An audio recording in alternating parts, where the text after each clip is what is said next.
Hello everyone, this is RedDoot. Women of Reddit. What NSFW questions do you have for men that you are too embarrassed to ask in person? Is this different with a girl you don't want to see again and a girl you do? Is the intimacy different, the lead up etc.? 100% yes. Like with any activity, it's more enjoyable with someone you love, but with something as intimate as sex, I genuinely have a hard time getting off unless it's with someone I love. Just making out with someone I love is better than monkey sex with a stranger. What do you seek in foreplay? Legitimate interest in her part. Anything can happen and I'm fine with it as long as I know she's doing it because she likes it. And also face sitting. Don't feel self-conscious about it either. Do your balls really move depending on the weather? If so, does it feel weird? It's temperature dependent and sometimes it can feel weird, like if you go from warm house to cold outside or jump into a cold pool in the summer. Would you kiss after it be Jane in her mouth and she swallowed everything? If she put in the effort to suck and swallow, I definitely would kiss her. The least I could do. I kiss her after I go down on her, yeah, I'ma kiss her when she does the same for me. Does eye contact actually make a difference when we're giving head? Yes, until I remember I look like a thumb from that angle. There's a chance that this is just for me, but eye contact during anything is sexy. Eye contact while I'm inside. In any way, really, fast pass to town. Eye contact while you sexy talk and all clothes still on. Fast pass to town. Eye contact when she tells me you're really good at Mario Kart and I hate it. You guessed it baby, town. Where do you put your balls when you ride a bike? I ride a bike daily at school and I've never once thought about that, lol. But for a more detailed answer, they don't really get in the way cause our genitals are, like, more forward higher up than women's, so when we sit down our balls are, like, between our legs and on a bike, or any seat for that matter. The actual part making contact with the seat is just your ass. Not kidding, I don't even know how I manage that, like when I really want to find out and do it manually, it doesn't work and hurts a lot. The only way is to just do it and leave the rest to your balls memory. Does reverse cowgirl hurt?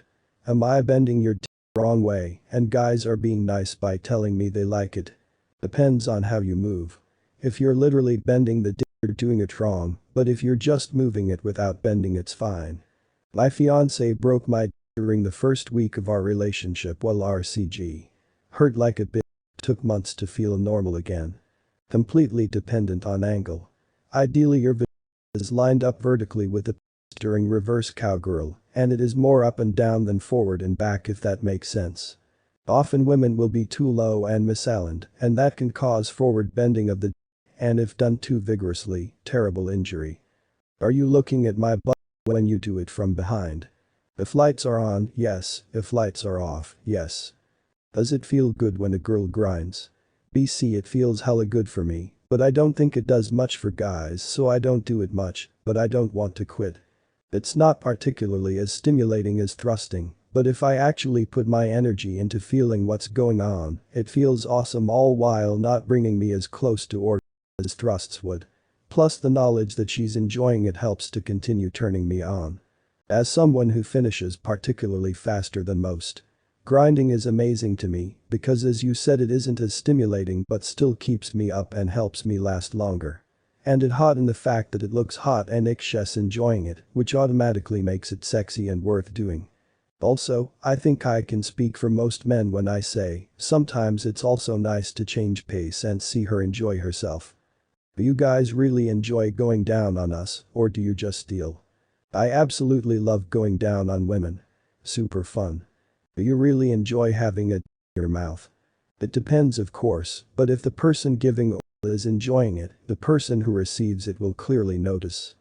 How often are unwanted public boners an actual issue? As a young teenager in school they were annoying, 99% of the time you weren't even turned on, like a light breeze could go past the front of your pants and it was an instant boner. Now as an adult you don't get them very often and by now you know multiple ways of hiding them. In a weird way I almost miss getting random boners. Do you guys genuinely like someone in the mouth? Or is that over-exaggerated by only when she's into it also? If she's just going through the motions it doesn't feel as good and I feel bad that she doesn't really want to do it. This with everything though. If she doesn't enjoy it or want to be doing it, neither do I. Does it actually feel good when you're in doggy and she reaches behind to fondle your balls? What if she can't reach so she just pokes them with a back scratcher instead? After sex, I was looking in the refrigerator and my GF came up from behind with a big cold metal spoon, cupped the boys and said scoop. I jumped to the ceiling and she laughed like a maniac. For me that's basically pressing a button. Was doggy with my ex and it was smooth sailing, not even close to. Then she reached back and grabbed my sack and before I could even react my pelvis used to her ass as I turbo pumped a mega load. I'm very self-conscious of my. I'm skinny so when I'm bent over, it's all. What are your thoughts? And actual thoughts during doggy? Yes. Thanks for watching, this was RedDoot. If you enjoyed the content, make sure to check out my other content.